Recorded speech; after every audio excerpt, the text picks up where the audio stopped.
The day after my boyfriend died, I knelt before Alexander, a member of Eastwood's powerful elite, and begged him to take me. I pursued him relentlessly for 3 years, finally securing an engagement party. Everyone called me vain and despicable, utterly ungrateful, saying my boyfriend died saving me, yet I moved on. Even his ghost haunted me every night, tormenting me, saying he regretted saving me. But they didn't know that I was lighting candles and kneeling in prayer every night, praying for his spirit to find peace and move on. In 3 days, I wouldn't have to pretend to be in love with Alexander anymore. I was wrestling with my term paper when I got Alexander's message. Be at the Summit Estate in 10 minutes. I tossed my laptop, grabbed some clothes, and rushed out. On the way, I stopped and bought some emergency contraceptive pills. After all, nothing good ever came from him summoning me. Just as expected, the moment I entered, I saw Alexander wrapped around a young model in a bikini, kissing her passionately. He glanced at me, frowning with distaste. Go change. Who are you trying to show off to, dressed like that? I quickly lowered my head, not daring to look at him, and turned into the changing room. I was tired of all the swimsuits in there. Alexander always complained I dressed too revealingly. But he didn't know I chose those outfits on purpose. The women who appeared by his side dressed like that were all his lovers. If I didn't dress this way, how could I be worthy of him? I changed into a relatively conservative swimsuit and was about to open the door. Then I heard someone outside call out to him, Alexander, your little girlfriend went to change again? Same old rule, a new outfit means a new girl. Alexander chuckled. But that body, aside from being a bit flat-chested, is pretty good. Want to have some fun? His friend joked with a sly grin. Alexander scoffed. Just an orphan from an orphanage. Fine for a bit of fun, but nothing serious. Alexander, you're not actually treating her like a girlfriend, are you? How could I? I have so many women around. She's just the most obedient one. Right. Otherwise, how could her little boyfriend David have been with her for 3 years and still not slept with her? Only that fool of a boyfriend would play innocent with her. If it were me. They chatted and walked away. My heart trembled as I listened. So, in Alexander's eyes, I was nothing but an obedient plaything. But what could I do? He was the one who saved me back then. If not for him, I would have died at the hands of 3 thugs. And I genuinely needed a rich boyfriend. Because after David died, I could only survive on Alexander's charity. After changing, I walked obediently to Alexander's side. He had a different woman in his arms now. Seeing me approach, he pushed the woman aside. He stuck out his foot, motioning for me to wipe his shoes. The woman glared at me fiercely. But I ignored her, carefully wiping his shoes. Before I could finish, another woman yanked me up from behind. Where did this trash come from? Get lost. Before I could speak, she shoved me into the hot tub. I choked on the water, swallowing 2 mouthfuls before scrambling out, dripping and pathetic. Alexander looked at me with a disgusted frown. The woman clung to his arm, whining, Alex, let's go play somewhere else. Alexander was about to speak when he was interrupted by a mocking voice from behind. Well, Alexander, what are you up to? I turned and saw a rich kid I recognized. He seemed to recognize me too and his eyes lit up. Oh, isn't this Alexander's little girlfriend? He stroked his chin, sizing me up. How about it, little sister? Want to come play with me? I'll buy you a Lamborghini. Before I could say anything, Alexander threw a bottle at him. Blood immediately gushed from his face. Alexander looked at him coldly. Jason, you dare touch my person? Jason wiped the blood from his face. Isn't she just a plaything? Is it worth it? Alexander didn't reply, just stared at him with a dark gaze. Jason backed down, threw out a threat, and ran off. You wait for me. Alexander sneered and ignored him. He turned back to me. Are you going to get over here and dry me off? I quickly went over, dried him off, and put his slippers on. But he was still angry and squeezed my wrist hard. Go back early. I have things to do. From his tone, he planned to call more women later. My heart ached, but I nodded obediently. As I left, I heard him curse behind me. Damn it, just some trash. Thinks she's important now. My heart clenched, and I almost stumbled. But I forced back the tears and walked out. I couldn't let Alexander see me cry. Otherwise, he'd laugh at me for being pathetic. That evening, back at my apartment near campus, I lit a candle for David, praying for his peace and soul's rest. David was my ex-boyfriend. 3 years ago, he died falling off Lover's Leap while saving me. Since then, his spirit had been by my side. At first, I didn't know. I just felt a constant chill nearby. It wasn't until one time when Alexander almost attacked me that David first appeared, saving me. That's when I realized he had been here all along. I wanted him to find peace, but he refused to leave me. Desperate, I went to the Serenity Monastery and found an elder to help me understand. The elder told me that David still had a lingering attachment to me. For him to move on, he had to see me truly fall in love with someone else, or see me die. Otherwise, he would forever be tied to me, unable to find peace in the afterlife. That's why I stayed with Alexander for 3 years, hoping it would make David give up. But David still wouldn't leave. With no other choice, I had to implement the final plan. Let David witness me marrying someone else. If he still didn't move on, then I would have to end my life. Let him see me die. After all, he saved my life. Giving it back to him felt like the right thing to do. Next month would be the 5th anniversary of the day we met. It was also the final step of my plan. And today, I was here to light a candle. End of the month I'd come to Serenity Monastery to light a candle for his spirit. But unexpectedly, the weather was bad today, and it started raining as soon as I reached halfway up the mountain. I had to climb the rest of the way with an umbrella. By the time I reached the top, I was exhausted. I was completely soaked. But I had to light this candle. It was something I did every month.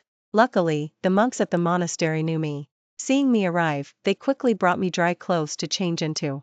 After changing, I ran into the elder. He smiled when he saw me. "Seeker, you've come again." I nodded. "Yes, elder." This was the same elder who had helped me before. He led me to a private room nearby and poured me a hot cup of tea to warm me up. "Seeker, tomorrow is the 5th anniversary of you and him meeting. Only 3 days left. Have you truly made up your mind?" The elder asked, looking at me seriously. I held the hot tea and nodded firmly. "Yes, for David's peace in the afterlife, I have no regrets." The elder smiled with relief. "That is good. However, Seeker, you must not forget. Once you make this decision, there is no turning back." I nodded earnestly. "I understand. Since David died 3 years ago, I had no path left. David saved my life. I had to save his spirit too. Besides, everything I was doing now was just for him to have a good rest for his soul." After drinking the tea, I went to light the candle for David. Even as I left the monastery, my gaze remained fixed on that candle. "David, see you in the next life." Coming down the mountain, I waited for a long time, but Alexander never came to pick me up. Assuming he'd forgotten, I had to take a taxi back myself. Maybe I was too tired, or maybe I caught a cold in the rain. As soon as I got home, I developed a high fever. I took a fever reducer and fell into a deep sleep. Half awake, half dreaming, I felt like I was back 3 years ago, the day David died. That day, he was covered in wounds, spitting blood. But his eyes were still so bright, looking at me with such deep affection and longing. He said, "Sarah, I'm sorry, I might have to go first." I cried and clung to him, sobbing uncontrollably. "No. David, don't go. What will I do if you leave?" David weakly reached out and stroked my face. "I'm sorry, Sarah, I might not be able to grow old with you. But please believe me, I love you." With that, his hand dropped from my face. I cried and screamed, but I couldn't bring him back. "David." I woke up crying from the dream. Opening my eyes, I met a gaze filled with concern and love. It was Alexander.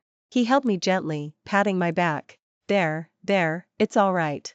I buried my face in his chest and sobbed freely. Alexander just held me quietly, not saying a word.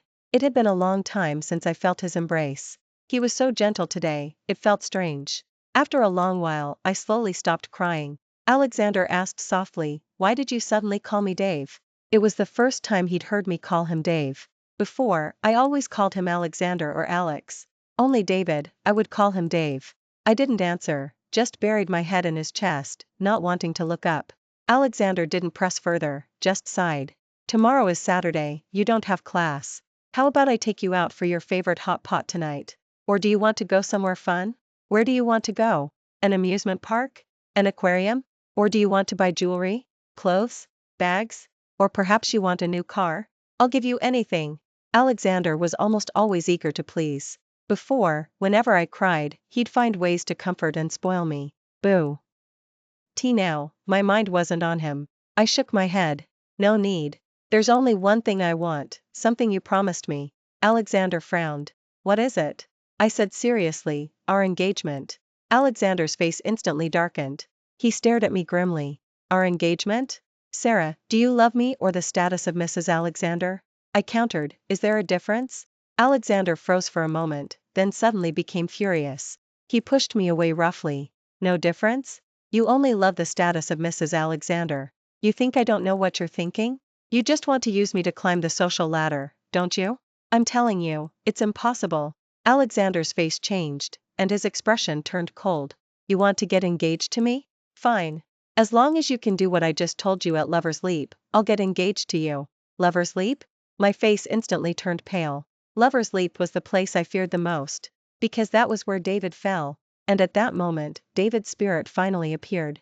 He looked at Alexander and cursed angrily, "Bastard! How could you treat her so roughly?" Then he looked at me. "Sarah, does your chin hurt a lot?" I was wrapped in a blanket, crying uncontrollably. Why? Why was Alexander so gentle with me now? Why could David never come back? He loved me more than Alexander ever did. When we got to Lover's Leap, Alexander was gently stroking Brittany's stomach. He leaned close to her ear and whispered, "Baby, do you want to watch the sunset?" Brittany playfully hit him. "Oh, you're so naughty." Alexander smiled dotingly. "How am I naughty?" "Ah," Brittany shrieked and clung to Alexander.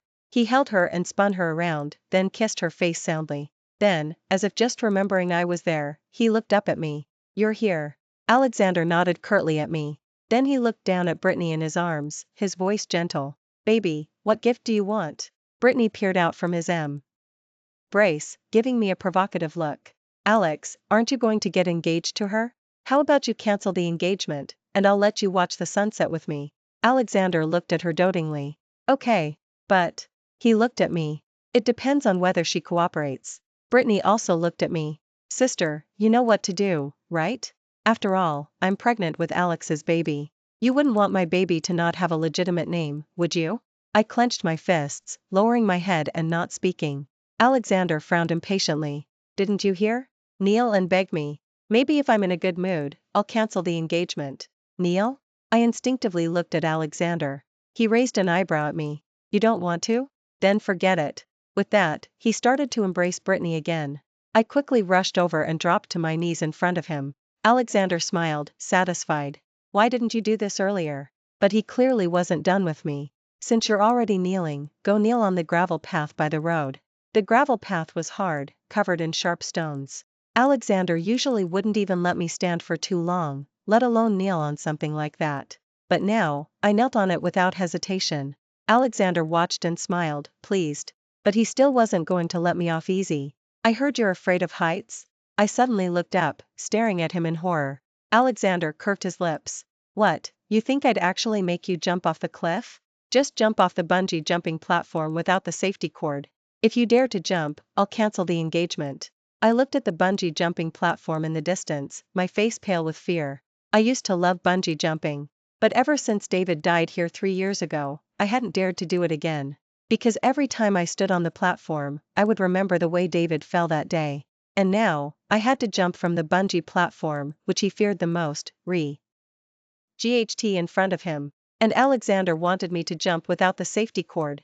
How could I possibly dare? Alexander frowned impatiently. "If you're scared, then get lost." I bit down hard on my lip, almost drawing blood.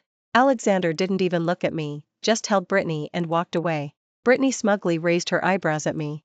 I quickly shuffled towards him on my knees, grabbed his leg, and begged him through my tears. "No. Alexander, please, don't cancel the engagement." Alexander stopped and looked down at me. His gaze was complex, I couldn't tell what he was thinking. Alexander just stared at me for a long, long time. Just when I thought he had nothing to say, he finally spoke. "Fine. As long as you dare to jump without the safety cord, I won't cancel the engagement." "But..." I started crying, scared. "But what if I die?" Alexander sneered. "Then go die." With that, he left, holding Brittany. I stood rooted to the spot, staring at his retreating back for a long time. Is getting yourself into this state for a man worth it? I asked myself. The answer was no, it wasn't worth it. But I still went to the bungee jumping platform. Because if I didn't, Alexander would cancel the engagement. Then everything I had done would be in vain. I wouldn't allow that to happen. So, no matter how scared I was, I went. The staff at the bungee platform fastened the safety cord on me. Alexander stood in front of me with scissors. "It's too late to regret it now. Sarah, you'll pay the price for your choice." With that, he cut the safety cord. I shrieked in terror. The bungee platform was very high, at least 60 meters. Before Alexander had the staff push me off, I heard David's voice. Sarah, are you crazy? Why are you doing this? How can you do this to me? His words made me pause. Then I cried and laughed and shouted, Dave. And then the staff pushed me off. All I could hear was the whistling wind and the gasps of the PE. Opal around me. And among them, I saw David's figure. He looked at me with a face full of disappointment. Sarah, I feel it's not worth it for you. Today was the day of my engagement to Alexander. I woke up early, got dressed and ready in my formal wear, and sat in the waiting room, waiting for Alexander to pick me up. But I waited, and Alexander never came. I called him, but he didn't answer.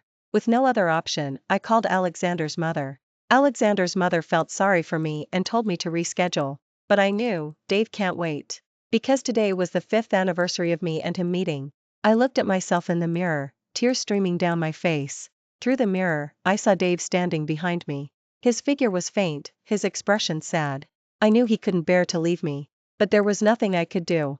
For his peace in the afterlife, I had to do this. I took out my phone and called Alexander again, but he still didn't answer. Alexander didn't show up until 7 in the evening. Instead, Brittany sent me a message, time's up. I knew it was time to end things. I sent Alexander a voice message. Alexander, I'm going to die. I know you don't love me. But I love you. To make you happy, I'm willing to give everything. Including my life. With that, I took out the knife hidden in my bag. Then, without hesitation, I cut my wrist. Pain instantly struck, and blood gushed out. Alexander, this is the last thing I can do for you. I hope you'll truly be happy from now on. The more blood flowed, the more my consciousness began to fade. In a daze, I heard Dave's voice. Sarah, you're giving up your life for him? Why? Why are you so foolish? I turned my head and saw Dave's spirit body was fading. Sarah, why are you doing this to yourself? Tears streaming, I closed my eyes. Dave, in your next life, you must be happy. You must be joyful. You must be healthy and safe. It was too late for me. The moment I collapsed, I thought I heard someone shouting my name. The voice was a heart-wrenching scream, sounding like Alexander. But I couldn't hear it anymore. When I woke up again, I was in a hospital bed. Everything around me was white, the smell of disinfectant stinging my senses. I pushed myself up in bed, but a wave of dizziness sent me falling back down. Alexander came in from outside and rushed over to catch me. Sarah, are you okay? Alexander had dark circles under his eyes and looked incredibly worn out. Sarah, don't worry, I'll never leave you again. We'll get married when you're better, okay? I pushed him away in disgust. Get lost. Alexander froze, pushed back by me. He looked at me. Sarah, what's wrong? I said coldly, Alexander, I'm tired. You should go. Alexander frowned. What do you mean? I said flatly, exactly what you heard. Alexander looked at me in disbelief. Sarah, what are you being difficult about? I told you I'll never leave you again. What else do you want from me? I looked at him coldly. Alexander, you know I never loved you. Alexander became furious upon hearing that. He gritted his teeth and glared at me. What did you say? I stared back at him expressionlessly. I said I never loved you. Alexander, we're over. Alexander couldn't control himself any longer and slapped me. He glared at me furiously. Sarah, are you out of your damn mind? I licked my broken lip. Alexander, congratulations, you're free. Alexander couldn't hold back anymore and punched the wall. Sarah, what are you doing? I ignored him and turned to look out the window. Alexander was furious but couldn't do anything about me. He stared at me fiercely. Fine. Sarah, you're really something. I'll fucking kill you. With that, he slammed the door and left. Alexander didn't come back for several days after that. Instead, the tabloid news kept tormenting me. The Alexander Air vacationing in Thailand with a model. Alexander late night visit to an actress on set, rumors of a relationship surfacing. Alexander kissing a model on the beach, rumored to be getting serious. These news reports pricked my heart like needles. 3 days later, I was discharged from the hospital. Only the driver came to pick me up. Alexander didn't come, but I didn't care. It was already afternoon when I returned to the mansion. Before I even went inside, I heard Brittany's voice. Alex, you're amazing. You're getting the hang of it quickly. Alexander laughed. Of course. That woman was just a bitch. Giving up her life for a man. Since she loved him so much, I just granted her wish. Brittany laughed smugly. Alex is so smart. What if that bitch refuses to let go? Alexander snorted. She wouldn't dare. Brittany laughed again. What if she really does dare? Alexander's eyes turned cold. Then I'll kill her. I pushed the door open and walked in, seeing the two of them kissing on the sofa. Alexander saw me and immediately pushed Brittany away. Ignoring them both, I went straight upstairs. Alexander wanted to follow, but Brittany grabbed him. Alexander impatiently shook her off. Get lost. Upstairs, I took out the ring. This was a ring I had custom made 3 years ago. Engraved inside the ring were 3 small characters. Those were David's name and mine. I had kept the ring hidden at home ever since I got it. No one knew this secret except for David. Now, I gently rubbed the engraving inside the ring, then slowly put it on my ring finger. Then I dragged my suitcase downstairs. Alexander saw me and frowned. Where are you going? I didn't answer, just walked straight out the door. Alexander followed, worried, but as soon as he stepped outside, Brittany hugged him. Alexander impatiently shook her off. Get lost. Brittany became furious after being pushed away. Alexander, what do you mean by this? Are you going to find that bitch again? Alexander scoffed. None of your damn business? Brittany couldn't hold back any longer. Alexander, I'm pregnant with your child. Alexander glanced at her disdainfully. It's just a child, isn't it? Just get rid of it. With that, he walked away without looking back. Brittany stood behind him, cursing furiously. Alexander, you'll regret this. 3 days later, I boarded a plane to Harmony Springs. There was a small cottage there. It was a place David had liked. He said he wanted to retire in Harmony Springs. He loved the scenery there, and the pace of life. 3 years ago, I bought that little cottage for him. Now that he was gone, I wanted to go and see it. I wanted to see how beautiful the place he once loved was. Before the plane took off, my phone kept vibrating. It was full of calls and messages from Alexander. Sarah, I'm sorry, I was wrong. Please stop being upset with me, okay? Please. Sarah, what do you want me to do for you to forgive me? I looked at those messages, my heart completely still. None of that mattered anymore. I turned off my phone and took out the SIM card. Alexander, goodbye. Alexander stared at my phone in shock. Turned off? How is that possible? He called me like a madman, but couldn't get through. Alexander smashed his phone in anger. Damn it. Sarah, you dare play me for a fool. Alexander had people investigate my whereabouts. But they found nothing. It was only then that he realized he had never truly understood me. He ordered an investigation into my past, and the truth aged him 10 years overnight. It turned out that the Dave I kept mentioning wasn't a deceased relative at all. It was my first love, David. He was my childhood sweetheart. And the man I had loved for years. Tragically, 3 years ago, he fell off Lover's Leap while saving me. Since then, he was presumed dead. And the reason I had been with Alexander was simply because I wanted him to live on in place of David. In fact, I knew from the beginning that Alexander wasn't a good person. But I still fell desperately in love with him, because I saw David's shadow in him. That's why I loved him to the point of madness. I was even willing to die for him. Alexander almost broke down when he learned the truth. He smashed everything in his mansion. Sarah, you dare mess with me. You actually used me as a stand-in.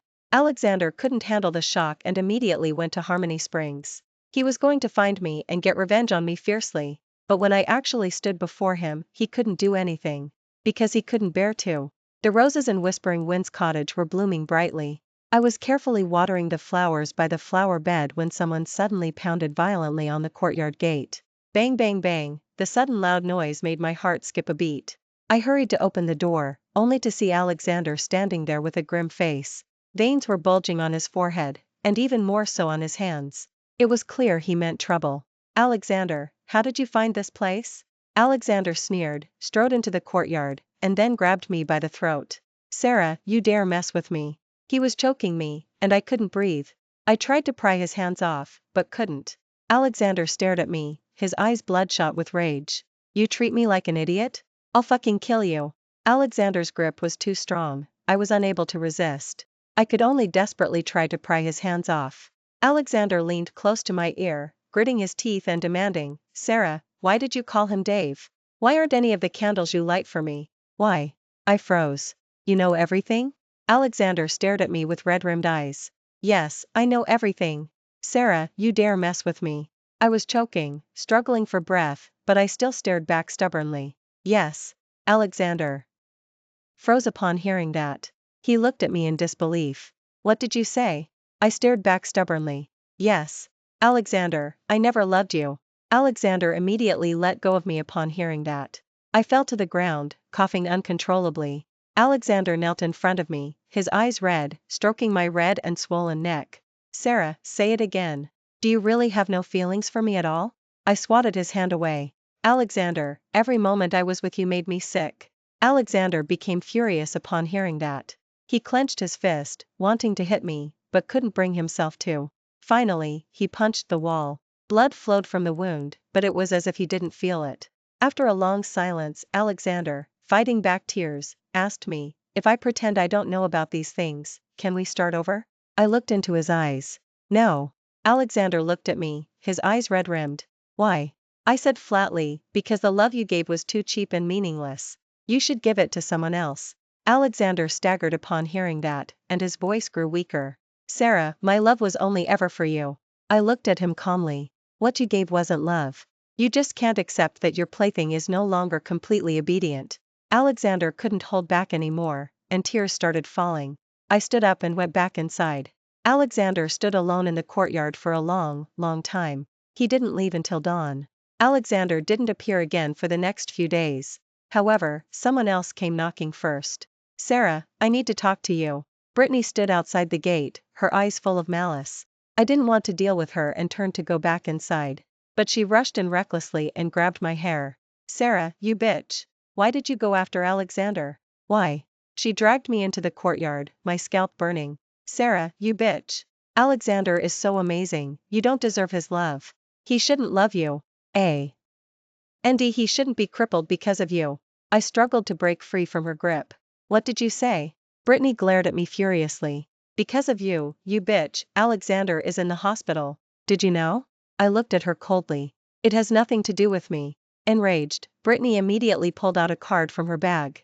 Sarah, if you leave Alexander, I'll give you whatever amount of money you want. I sneered. I don't want your money. Brittany, leave. If you don't leave now, I'll call the police. Brittany couldn't hold back anymore and lunged at me, scratching my face. Sarah, since you're so ungrateful, then I'll kill you. Before I could react, I was hit hard on the back of my head.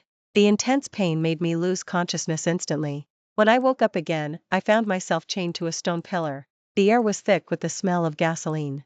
I opened my eyes and saw two men pouring gasoline on the floor. One of them, a bald man, was holding a lighter. That's when I realized I had been kidnapped. This was an abandoned factory. Those two men must be the people Brittany hired. I tried to break free from the chains on my hands, but it was completely useless. The bald man noticed my movement and glanced at me. Bitch, stay still. This is out in the middle of nowhere. No one will hear you no matter how loud you scream. The other man with the tattooed arm added, this girl is quite pretty. It's a shame to just burn her. The bald man spit. Mind your own business. We'll be rich after this job. The man with the tattooed arm hesitated slightly. Setting someone on fire. Someone won't die, right? The bald man gave him a disdainful look. What are you afraid of? We're not the ones doing it. When the fire starts, who'll know who did it? The man with the tattooed arm nodded upon hearing that. That's true. I said quickly, I can give you 10 times the amount. The lighter in the bald man's hand paused. He turned and looked at me. What did you say? I said quickly, I'll give you 10 times your pay, just let me go. The bald man hesitated, then turned to the man with the tattooed arm. The man with the tattooed arm was also tempted. Boss. Just then, a figure suddenly burst out, kicking the bald man. He flew back instantly and fell heavily to the ground. The figure stood up and looked down at the two men. You dare touch my person? I looked up in surprise and saw Alexander standing there with a grim face. He kicked the bald man aside and quickly picked up the lighter from the ground, putting it in his pocket. The bald man was kicked so hard he couldn't get up, yelling in pain on the ground. Seeing the situation was bad, the man with the tattooed arm tried to run. Alexander picked up a stone from the ground. Take one step, and I'll kill him. The man with the tattooed arm stopped dead in his tracks, standing there trembling. Alexander walked up to me and looked down at me. Are you okay? His tone was full of reproach, but his body was trembling uncontrollably. I stared at him blankly. How did you find me here? Alexander didn't answer, just frantically hacked at the chains on my hands with an axe. Snap, the chain snapped, and Alexander held me tightly in his arms. Sarah, I'm sorry. I instinctively pushed him away. I'm fine. Alexander frowned deeply, just about to say something, when the man with the tattooed arm came back. He was holding an alcohol lamp, already lit. Damn it. I'll take you down with me. Alexander stood in front of me. I'll give you anything you want. But the man with the tattooed arm shook his head with a sinister grin. I don't want anything. I just want you dead. Alexander's face changed, and he said immediately, I'll give you 2 million. The man with the tattooed arm still shook his head. I don't want money. I just want you to kneel and bark like a dog. If you do that, I'll let your girlfriend go. Alexander's face was pale, and he clenched his fists tightly. I pulled his sleeve. Alexander, leave. Alexander pushed me away roughly. Shut up. The man with the tattooed arm saw this and said immediately, if you don't do as I say, don't blame me for being ruthless. Alexander gritted his teeth and glared at him, then knelt down without hesitation. Woof woof woof, the man with the tattooed arm laughed maniacally. Ha ha ha. Finally, I get to see you on your knees. Alexander, look at you now. Alexander knelt on the ground, gazing at him with a dark look. The man with the tattooed arm felt a little scared by his look and grabbed a wooden stick nearby, swinging it at his legs. Ah! Alexander cried out in pain, falling to the ground, unable to get up. The man with the tattooed arm hit him several more times, then left feeling satisfied. Alexander, you son of a bitch, you wait. I'll definitely be back for revenge. Not long after the man with the tattooed arm left, the entire warehouse was set on fire. The raging fire spread quickly, and Alexander struggled desperately on the ground. Sarah, don't be afraid. I'll definitely get you out of here. I was tied to the stone pillar, unable to move, and could only watch as the fire grew larger. Alexander crawled desperately forward on the ground. He was holding the axe, frantically hacking at the chains on my hands. Snap, the chain snapped, and I cried out in relief. Alexander, get out of here. Alexander acted as if he hadn't heard, continuing to hack at the chain on my other hand. Snap, the chain snapped immediately, and I was finally free. I hurriedly pulled Alexander, wanting to leave, but realized he couldn't stand up anymore. His legs were broken by the man with the tattooed arm, and he couldn't walk at all. The fire grew larger, and thick smoke kept billowing towards us. Alexander started coughing violently. I pulled him with all my strength, trying to drag him out, but he was too heavy. I couldn't drag him. Finally, I had to give up and sat on the ground to wait for death with him. Alexander, thank you. I leaned on his shoulder, tears streaming down my face. Alexander's body trembled slightly upon hearing that, then he suddenly looked up. He turned his head and looked at me. Sarah, what did you just call me? I froze, about to answer, but was choked by the thick smoke and passed out. Before losing consciousness, I thought I heard Alexander's heart-wrenching scream. Sarah, when I woke up, I found myself lying in a hospital bed. Alexander was sitting by the bed, his face bandaged, bruised, and swollen. His eyes were swollen and bloodshot, full of worry and exhaustion. But even more, they were full of concern and love for me. He was holding my hand tightly, his voice gentle and firm. Sarah, you're awake? I tried to pull my hand away, but Alexander held tighter. His injuries were severe, so I didn't dare pull too hard, afraid of hurting him. But I had underestimated his strength. Not only didn't Alexander let go, but he pulled me closer towards him. He pulled himself closer too, like a child, burying his head in my chest. I won't let go, never. I sighed helplessly. I looked at Alexander, filled with gratitude. Alexander, thank you. Alexander looked up at me, his eyes full of sincerity and regret. Sarah, it was all my fault before. Will you come back? I shook my head gently. There was no room for anyone else in my heart. My heart was already filled by the person from 3 years ago. My love belonged only to him. Alexander, thank you. But my love, it was completely given to someone else 3 years ago. Alexander's eyes flashed with disappointment upon hearing that. But he still held my hand firmly, as if silently declaring his love.